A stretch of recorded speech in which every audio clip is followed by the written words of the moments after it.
Good afternoon. Good afternoon. It is a pleasure to talk to you. This film is so fascinating. I love it from the first frames. It's beautiful. That's really kind of you. Thank you. Well, so I want to start with you. Where did the seed come from that started this film? It's such a difficult question, isn't it? Because I feel like there's always a kind of multiplicity of different roots, and it comes together in ways that you're not quite conscious of. I think originally, I really love that sweet spot in screen storytelling where you've got something, great actors who deliver rich, complex characterization, and particularly female figures who are layered and conflicted and carry pain with them and yet find their own heroism.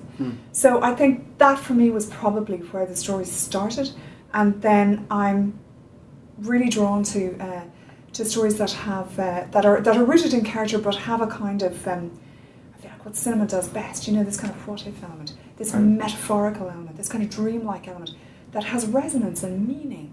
And that's something that only cinema can do, is to deliver that concrete metaphor that hopefully has a meaning for the audience. That's fantastic. So what about you two? How did you, when you read the script, what was it that grabbed you first, even about the story or your characters? I'm curious. Do you want to start? You go for it. So I feel we're often used to, as female actors, to exist inside a version of yourself that's seen through the eyes of a man, what we call the male gaze. And it was so evident that the women that were on the page here were women that I actually recognized from real life, and they were operating from assumptions that I recognized as natural, normal. And so that already just gives you such a jolt when you're reading, because it's like you can relax into a reality that you trust, that you believe in. And that was my experience when I first read the script, was that okay, I know that woman. That's a real woman. Like, I know exactly who she is. And I come from a fishing community that has literally been decimated over the past 20 years, and has created a whole new different way of life. I'm not saying that the one is better than the other, but certainly it was devastating for our communities to go through that change. And I felt that the visual metaphor that Neasa was employing was so apt, and at the same time you felt so bad for every single character on the boat. Like, you really empathized with them, even as you were also disappointed in the choices that they were making. I had a similar thing where it felt like it felt like a character that wasn't seen through the male gaze. I think her way of thinking was completely original. It's not something that I assumed I would be able to be cast in. It's not something I'd done before.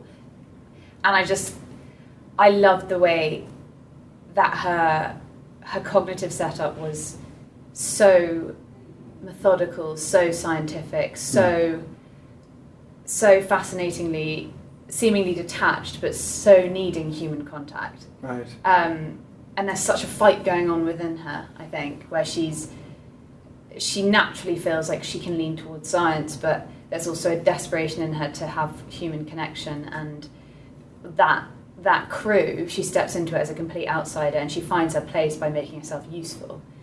And that's how she fits in, not because she can talk to people about their problems or emotionally connect with people beyond a sort of...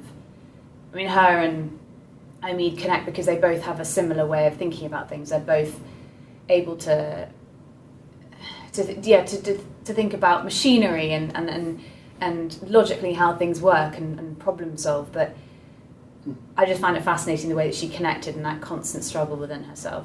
And I love her transformation across the film as well. I felt like almost all the characters transformed to some degree.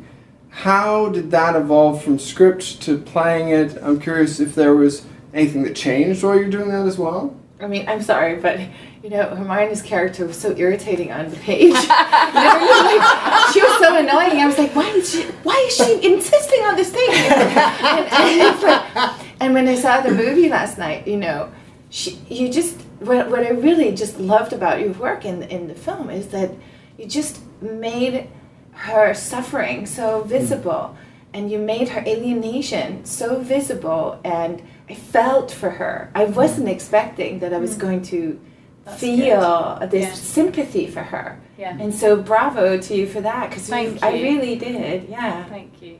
Yeah, I think it was a balance of making sure she wasn't too... Because she does poke people. Yeah. Because she knows she's right. That's So almost my favorite part, though, to be honest. Yeah, I love the way she prods. Yeah. Yeah, listen, but there has to be... Yeah, there's a kind of Cassandra quality to her. But, Yes. But also, I think you're right, and it was something that was really important to me in the story because, I mean, we were talking about this last night, you know, especially female characters, you'll often get pushback at a script stage going, yeah, but is she likeable? Yes. And it was really important to me to go, it doesn't matter if she's likeable or not, because she's actually not. She's not very likeable. She's quite difficult, and she's quite abrasive, and she says quite rude things. Yeah. And she doesn't answer people when they ask her, like, she's not likeable. But the important thing is, do you understand her? Do you understand her? Yeah. And I think that's exciting as a viewer to go, oh God, she's really suffering. I understand that. So she's behaving in a way that I can see she's just compounding her own suffering here. She can't help it. Yeah. But as long as we understand, then I think that's actually kind of compelling. Right. Yeah. Now, the other thing for me was that there's sparks at the beginning, but I really felt the mood of family with everyone by about the midpoint before things go really bad. Yeah. And I found that interesting. So did that take work? Did you guys, was it just natural? How did that happen? I don't know. I think it's like I often find that when the director trusts her instinct, it usually is so that then there's chemistry between the actors on set. And we just had that. I just felt like we're always sitting together in a bunch over by the heater. I don't think it was the heater, but we can't be sure. It was human warmth. Human warmth. They were struggling together for human warmth. We kept the studio at sub-zero temperatures, so they couldn't stray too far from each other. Asking for healthy snacks. And giving in to the chocolate. But I think it's really true. I think it is. It's, you know, they say when you cast, as a director, when you cast your movie, that's when you make your film. Is when you cast it. And you know, as a director, I was just so blessed that talented, thoughtful, tender, listening actors chose to take part, because once you have that cast, actually. Part of my job is not to interrupt that, and to allow that exploration, right? To allow that exploration to happen actually between you. Yeah. And Hermione was talking earlier about the great advantage that we had was that everybody was locked into this space. Everybody's locked into the boat, and we built the interior of the boat so that you could move through it, and so that it could play out in real time between those characters. Wow. That, you know, we weren't kind of shooting 10 seconds stop, but rather allowing that kind of crackle of energy between you guys to play out as would feel natural without having to stop it. And I think that was really great for me to see, because it meant that it was just happening. Yeah, but also it was a small set, guys. You know, it was a small set, and I really love that too. When you don't have 200 people on a set, you really get close and tight. You know, and we were most of us staying like in this, like at the outskirts of Dublin, and so you know, we quite close by in that little Haddington House. Yeah. I loved it. It was all quite small scale. The DOP cycled to work. Good. But also Neasa created an environment that was just so safe. As in you felt like you'd ask whatever question at any point. Nothing was silly, nothing was not thought out, nothing was a ridiculous suggestion. Everything was considered, and you felt like you could try something different, and Neasa would never say anything negative. He'd always say interesting. Or, he'd never say interesting. That's too obvious. It'd be much nicer. No. It was so true. It was exactly right. She would always smile, and you know that you just said, "Well, I don't understand that line. Why am I saying this thing?" And she'd be like, "Well, you could say it that way, and I think you should. And then maybe we could try this one as well." It's the most diplomatic environment. Okay, that really sucks. Okay, I guess. So diplomatic. Yeah. Which actually was the perfect environment for keeping it like a family. But actually, it's true as well, isn't it? I mean, it's you know, okay, maybe there's a degree to which that's a strategy, but the other side of it is, I do actually genuinely think, as a director, you know, you have to let go. You have to let go, and if there's a way that feels natural for you to approach that emotional moment, then, you know, as a director, you interrupt that at your peril, actually. Because it has to feel true, and if it doesn't feel true, why are you here? But sometimes it's also just us actors, we get like caught up on a word that for some reason like sticks in your throat that day, you know, and it's not necessary. So sometimes you just have to like be like pushed. Well, there's two different things, aren't there? Yeah, there's like I feel an instinct to go this way, but it could also be I'm a little bit afraid of saying, "Hey, don't play." Yes, exactly.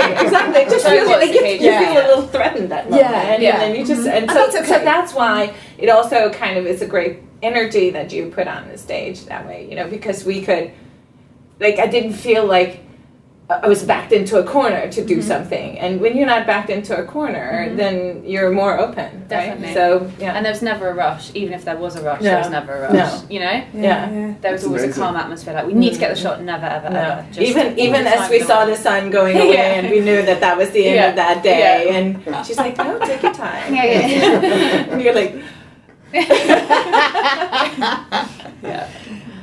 Well, if you're not having fun, you're not doing it right. No, it's true. Very true. Thank you very much.